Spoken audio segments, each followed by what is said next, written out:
केला बेचने वाली चुड़ैल। एक बार की बात है, जादूपुर नाम के एक गांव में करतब दिखाती एक औरत एक रेड्डी के लिए गांव में आती है। आइए आइए मेहरबान कदरदान, खाइए रोहड़ा के ताजे ताजे केले। कभी खाए नहीं होंगे ऐसे केले, पीले पीले केले खाइए। ये कहकर रोहड़ा हाथों में 4 केले लिए उन्हें सर्कल में जोर जोर से हवा में उछालती हुई करतब दिखाती है, जिसे देखकर आसपास के सारे बच्चे अपने अपने मम्मी पापा से उस औरत के पास जाने की जिद करने लग जाते हैं। पापा, ऐसा तो सर्कस में बॉल से होता है ना, ये आंटी तो केले से कर रही है। चलिए ना पापा, देखते हैं। रोहड़ा एक पतली सी तार पर चलती हुई केलों से करतब दिखाती है। आते जाते सभी लोग बाहर रुककर उसके करतब देखते हैं और वाह वाही करते नहीं थकते। जैसे ही एक आदमी पास आकर उसे पैसे देने लग जाता है, तब वो कहती है, अरे नहीं नहीं साहब, मैं करतब तो बच्चों के मन को बहलाने के लिए करती हूँ। धंधा तो मेरा केले का है। पीछे देखो मेरी रिड्डी, जो भी मेरे केले खाएगा मेरी तरह चुस्त दुरुस्त और तंदुरुस्त हो जाएगा। पता चलता है क्या कि मेरी उम्र 55 की है। अरे पर ऐसे ठंड के मौसम में कोई केला क्यों खाएगा? ये ऐसे वैसे केले नहीं है साहब, ये शरीर में गर्मी देते हैं। ठंड को दूर भगाए जो भी रोहिणा के केले खाए। पापा, अगर मुझे केले नहीं मिले तो मैं घर नहीं जाऊंगी। तभी उसके पापा कहते हैं कि बेटा, केले ठंड में कभी गर्मी नहीं देते। ये सब कहने की बातें हैं, सामान बेचने का तरीका है इनका। पर पिंकी नहीं मानती। मैं केले खाऊंगी। पिंकी की जिद के आगे नत्थू हार जाता है और उसे केले खरीद कर दे देता है। पिंकी खुश होकर केले घर ले आकर खाती है। अब मैं भी करतब करूंगी, कितना मजा आएगा। जादुई केले। पिंकी पहला केला खत्म भी नहीं करती कि वो बेहोश हो जाती है। दूसरे केले से एक काला धुआं आता है और रोहड़ा चुड़ैल बनकर बाहर निकल आती है। मेरे भूतिया केले बच्चे न खाए, ऐसा हो ही नहीं सकता। जादूपुर वालों, कब तक बचोगे? आ गई हूं मैं रोहड़ा, जिसका कोई नहीं कर सकता सामना। रोहड़ा पिंकी को गोद में उठाकर काले धुएं में कहीं गायब हो जाती है। शाम के वक्त नत्थू घर लौटता है और पिंकी को घर में ना पाकर उसकी माँ से कहता है,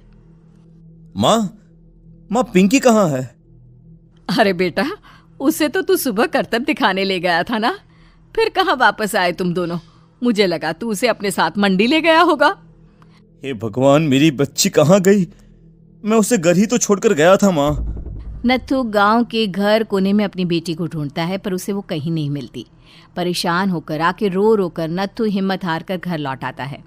अगली सुबह रोहड़ा फिर से करतब दिखाने आती है और इस बार पिंकी की तरह रोनी केले खरीद लेता है। 50 रुपए दिए थे पापा ने, सारे पैसों की मैंने केले खरीद लिए हैं। अब मैं भी आंटी की तरह ही करतबबाज बन जाऊंगा। यही सोचते हुए रोनी केले खाता है और पहला अकेला केला आधा खत्म भी नहीं करता कि चुड़ैल उसके सामने आ जाती है। मेरे साथ चलने का समय आ गया है रोनी। ये तो बस शुरुआत है। अब इस गांव के सारे बच्चे धीरे धीरे मेरे कब्जे में होंगे, एक बच्चा भी नहीं बचेगा। ये कहकर रोना रोनी को गोद में लेकर काले धुएं में अदृश्य हो जाती है। इसके बाद हर रोज गांव में से कोई ना कोई बच्चा गायब होता, पर ऐसा क्यों हो रहा है किसी को भी समझ में नहीं आ पा रहा था। रोज की तरह अपनी बेटी पिंकी की तलाश में नत्थू गांव के एक तालाब के पास बैठा रो रहा था। कहाँ गई मेरी पिंकी?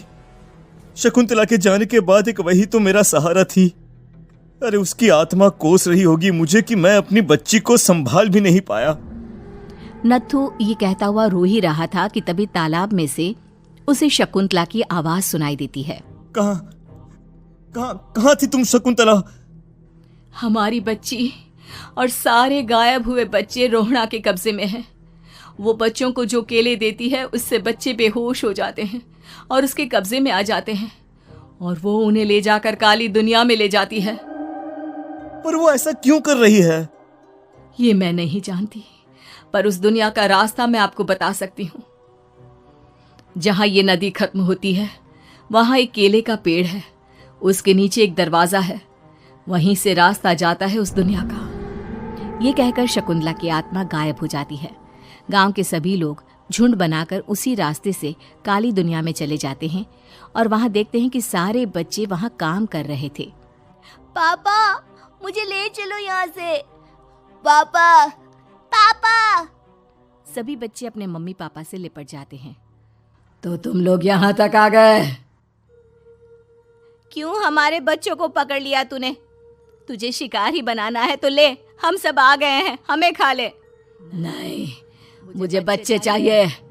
मेरे बच्चे के बदले तुम लोगों के बच्चे। क्या मतलब? मैं इसी गांव में रहने वाली एक औरत थी। केले की चोरी के इल्जाम में मेरे बेटे को गांव वालों ने इतना मारा कि वो मर गया। उसी दिन मैंने ठान लिया कि गांव वालों का भी वही हाल करूंगी। कुछ दिन बाद बेटे के चले जाने के दुख में मैं भी मर गई और मेरी भटकती आत्मा एक चुड़ैल बन गई। और फिर मैंने बदला लिया तुम सबके बच्चे छीनकर। बर्दाश्त नहीं कर पाए ना? सोचो मुझ पर क्या बीती होगी। हमें माफ कर दो रोना। पता नहीं ये किसकी गलती थी, पर हम सभी माफी मांगते हैं। हमारी खुशियां लौटा दो, तुम भी तो एक माँ हो। गांव वालों की बात सुनकर रोना का मन पिघल जाता है और वो बच्चों को छोड़ देती है। उसके बाद काली दुनिया बच्चों के लिए जादुई दुनिया बन जाती है। अब कोई भी कभी भी वहां आ जा सकता था।